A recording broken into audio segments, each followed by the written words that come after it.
காசு பணம் இல்லாதவன் ஏழை மகன்தான். அவன் காட்டோரமா ரோட்டோரமா படுத்து தூங்குறான். சொத்து சொகம் உள்ளவனோ செல்வ மகன்தான்.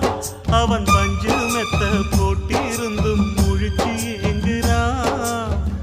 எது மற்ற பேர்களுக்கு ஏது கவலை? 4 காசு வச்சிருந்தா 100 கவலை.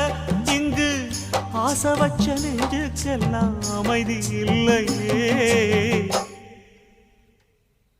என்ன வேலை அது என்ன